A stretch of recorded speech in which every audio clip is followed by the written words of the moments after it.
Hi there, you're listening to the Season 2 premiere of CHOONS, a podcast about the songs we vibe to.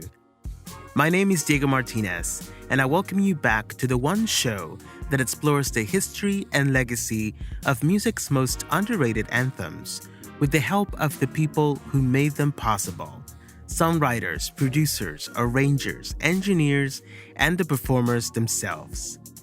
They say the waiting is the hardest part, and we know it's been quite a few months since our Season 1 recap.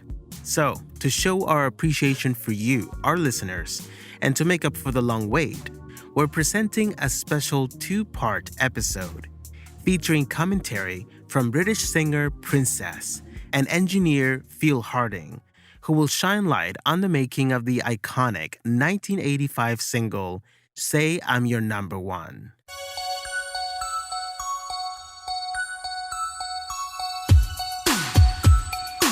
If the person I'm with really feels they would like to experience someone else, then all they should do is tell me. So say I'm your number one. When we're together, I must be number one. You must treat me as if this is special, because it is. If you think about 85, there was so much R&B soul, mainly from America, smashing the charts here. It was an experiment from my memory in terms of, we've got a great soul singer here who's a really powerful voice. Let's try something quite down-tempo and soulful.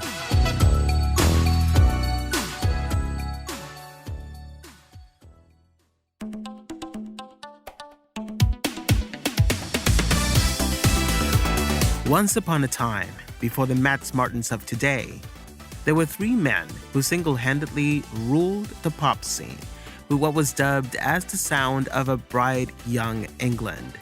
Perky, colorful, and extremely danceable tunes, influenced by high-energy, house, and Motown that moved an entire generation. Mike Stock, Matt Aitken, and Pete Waterman, better known simply as Stock, Aitken, and Waterman, or SAW for short, formed one of the most successful production and songwriting teams in the history of popular music. Between 1984 and 1991, they scored over 100 top 40 hits in the UK alone and sold 40 million records. They are responsible for launching the careers of pop legends Rick Astley and Kylie Minogue, and revitalizing those of people like Donna Summer, Bananarama, and Cliff Richard. Their assembly line approach to record producing and their ability to take virtual unknowns straight to the top of the singles charts was equally admired and vilified by the press. But one thing's for sure: the broad commercial appeal of their music wouldn't have happened without a cornerstone recording made by one session vocalist named Princess. The sultry Say I'm Your Number One was SAW's stab at making a credible soul single, light years away from their early gay disco-infused productions for Hazel Dean, Dead or Alive, and Divine. Needless to say, they succeeded. And for Princess, it was the first of 5 singles with the team, all included in her self-titled debut LP.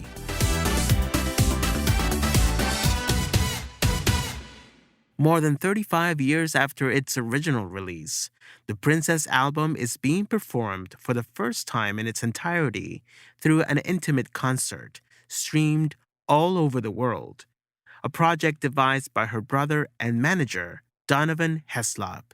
This is his brainchild, as usual, and he secured my support by hook or by crook. And that's me just being droll. The main idea is that the album had never been performed live with me singing the songs to the fans. And I started looking at some content on YouTube in terms of what the fans were saying in response to different ones of the singles from the album. And I don't read about myself. I'm notorious for not doing so. And I just started doing it recently and noticed that I was receiving such a lot of love, some beautiful comments regarding regarding the first album. And so Don said, it's time that you performed it for them. The people are still saying beautiful things. There are new fans who have said, I didn't know about her, but I'd love to know more. So it's pretty organic how it's come about. And Don is never slow in recognizing something that's beautiful that can be expanded upon. Princess is planning to go through all 8 songs on the album, share stories about the tracks, and promises a truly interactive experience for her fans, very much in the style of the live-streamed concerts that have become a norm in the entertainment industry since the start of the COVID-19 pandemic. I feel that that's what we've, in fact, graduated to, the fact that we're all in this intimate experience together. And it's time that we respected that, really gave that its full attention and love, the fact that we can still link up via the sound waves, via the frequencies that we share, that we feel most enjoyable to us. That's still our right and our legacy. And so however we can present that, it must be done until we can do it in the most optimum ways, which I think are also when we can gather person to person in a really beautiful environment and listen and experience and dance to that music. Being able to represent that in a more intimate setting is an interesting dynamic and task, but one that I feel up to. So it's going to be a challenge on so many interesting levels, but a beautiful one, a beautiful challenge to represent that music 35 years later. She says as she hobbles around. Recorded during a fruitful and somewhat brief period of collaboration with stock Aitken and Waterman, the Princess album holds a special place in the hearts of those she's touched with her music, and in the heart of the lady herself. Princess remembers being encouraged by the production trio to try out original material, like the LP's closing song, Just a Tease, and an overall familiar atmosphere in the studio that was reflected throughout the entire album, including the song that brought her to fame. You keep on saying that love justifies the time. You don't consider the damage to my mind. I actually have a certain bias for Just a Tease because it's the one we wrote and we insisted that it came out a certain way, and they decided, yes, they did like our vision for it and presented it as faithfully as they could. And we presented it as faithfully as we could. We're only a heartbeat away. I'm gonna ask you to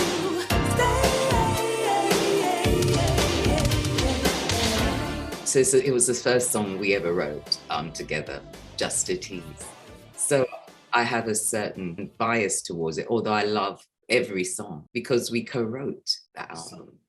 Some of those songs we co-wrote.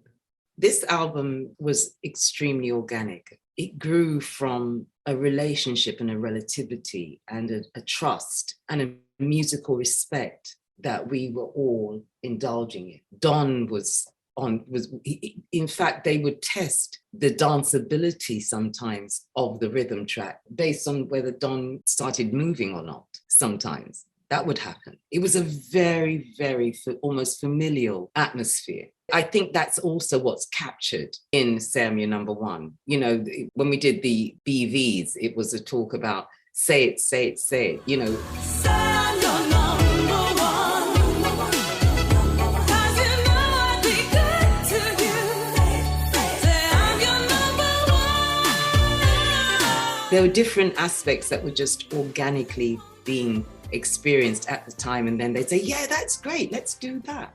So it was truly a collaborative effort for all their expertise and the wonderful work they did. We were very, very involved in its conception and its adult, if you like, presentation. I am amazed at how good it is, actually. I now am able to look at it and say, this is a decent album. This is a nice album. I love this album. At the time, I was a lot more critical about it. It doesn't mean I couldn't be now, but all in all, I appreciate what we managed to present under less than always perfect circumstances. but that's life, and that's what I love about it. It came out pretty regardless. The real story of Princess begins across the pond in London, England. Born Desiree Heslop, she was brought up in a musical household led by her father, James Lloyd, who became a star in Germany after the success of his 1970 single, Keep On Smiling. Other family members and their extensive record collections helped nurture her love for sounds.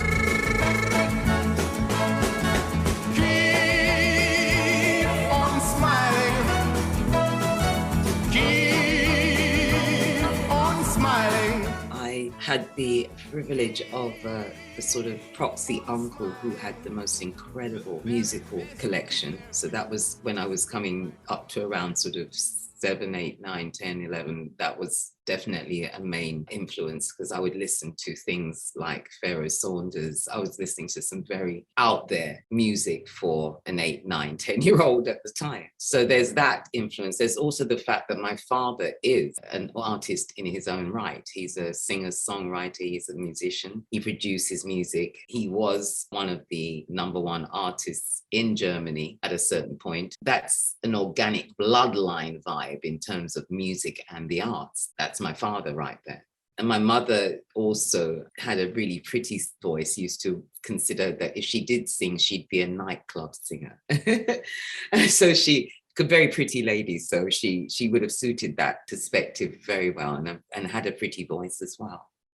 I think when I got a sense of it being a special talent of my own was when Michael Jackson came on the scene and with the Jackson 5. And I was at school and I was able to replicate I Want You Back and Stop the Love You Save. I was able to do that. And my friends, of course, that made me extremely celebrated in the playground. That was when I realized that I actually truly did have a talent for this, because I loved it so much that I would just start singing it. And then my friends would just be like, oh, that's it, that's how it sounds. Oh, do it again. And then, so I thought, oh, so that's when I felt that, oh yeah, I probably can do this.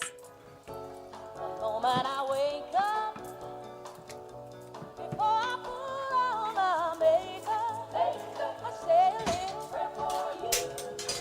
Dude, I heard her sing Say a Little Prayer for You by Aretha Franklin, and I lost my tiny mind. This is her manager and brother, Don Heslop.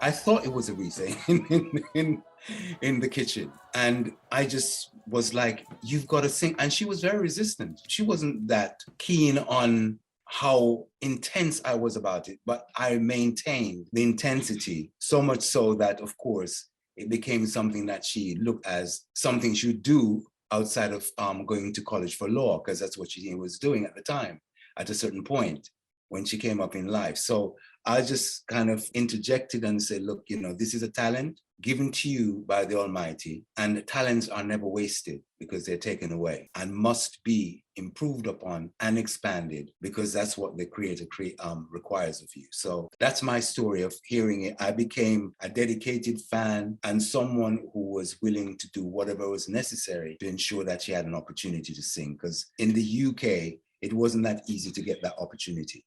He crystallized it. He made sure that I gave it form and function. I loved music, period. So, little sax bits, little drum solos, anything that caught my ear, I would be totally enraptured about it. I'm a music baby in that sense. The vocals, I'll go into the vocals, the texture, the point at which the person emoted and made that emotion sonically available to us. I find that absolutely fascinating, even though I supposedly do it. No, I do it. Let me not say supposedly, I do it, but it's still a fascinating science in itself, because you have to marry the moment with the intent, with the melody, with the rhythm, with everything at once. You must do that to get the best of what you choose to present and express. And I find that, it's fascinating. It's still fascinating to me. As she reminisces on her introduction to music, Princess notes how she got her talent not only from a hereditary point of view, but also from a spiritual one. When you sing, in the final analysis, you must be carrying that which has inspired you within the song, within the tone, within the note. That's what you strive to do. That's what people respond to, consciously or unconsciously. It's that vibration, that sincerity, that authenticity that you bring to the note, to the expression of said note, rhythm, what have you. That's what people respond to, I feel. I won't stand up as if I'm the be-all and end-all authority on it, but that's what I feel. Her fans from the Say I'm Your Number One days wouldn't be able to recognize Princess's recording debut on a punk-style single with the unlikeliest of names. Yeah, it was a session that I can't even remember how I got roped into it, but I did. And the chorus was If Pigs Could Fly, and had this wonderful, oh, oh, this other bit that came afterwards. It was absolutely surreal, great fun, and I got paid. Let that sink in. I got paid doing something that I absolutely loved. And so that's one of the debuts, I could say. Whenever I feel you near me, I'm begging you to stay.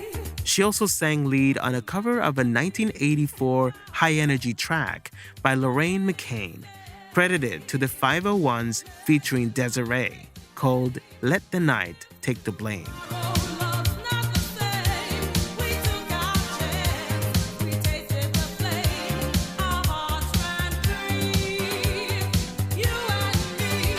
As she made her way into the music industry, she studied at the Royal Society of Arts in the design department and worked as an assistant for a large fashion retailer in London.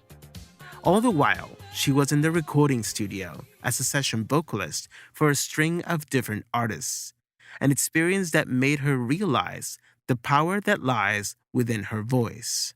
A lot of the people weren't quite names yet, or even didn't become names, but would even use their hard-earned money for sessions to bring forward their music. And I was one of those singers at that point. For instance, there's a rock musician, I'm trying to remember his name. Is it Peter Green? I think it was Peter Green. And I did sessions for him, for instance, which was an amazing experience because he was a world unto himself, let alone doing the music with him. He was an experience in his own right. Black woman, hold me tight and make love to me. I like the variety because you go to the other end of the spectrum when I was working with Osibisa, for instance.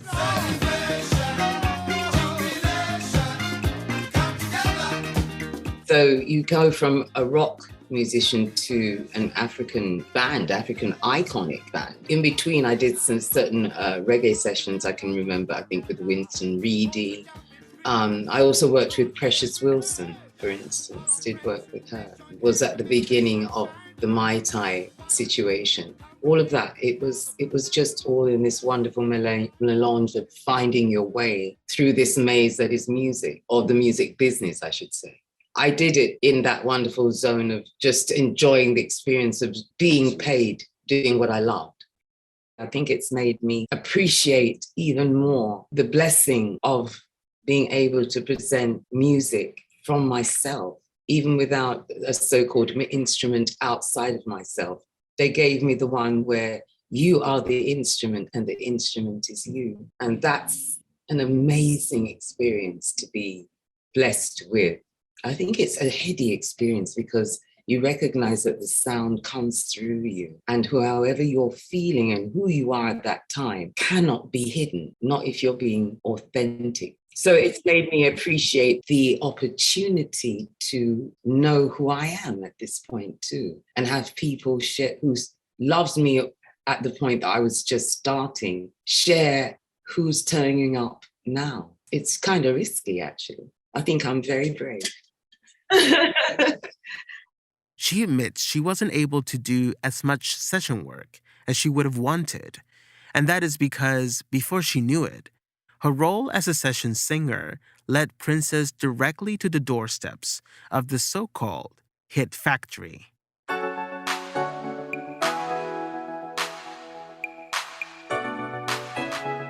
On part 2, we'll take a deeper dive into the making of Say I'm Your Number One, with more commentary from Princess, as well as from PWL Records engineer Phil Harding, who mixed the track and was involved in many other landmark singles from Stock, Aitken and Waterman. This really was, pretty much 4 or 5 days solid of concentrating on this one track and really getting it nailed from every point of view. My feeling was that something special had been created, and we're really excited to play it to Pete. We felt we had created a new Stock, Aitken, Waterman, PWL sound that was, let's face it, was a million miles away from Dead or Alive. We'll also discover some of the challenges Princess had to go through after concluding her work with Saw. I will think the best of you for as long as I can. I'll see you do something that looks a bit whack and still say, oh, well, maybe it's a bit off today, and give you another chance. And then there's a point at which I feel that, no, you're not. You're actually doing this willfully. I can't excuse you anymore. Then I'm not the person you should deal with. You need to leave. We need not to be doing anything together.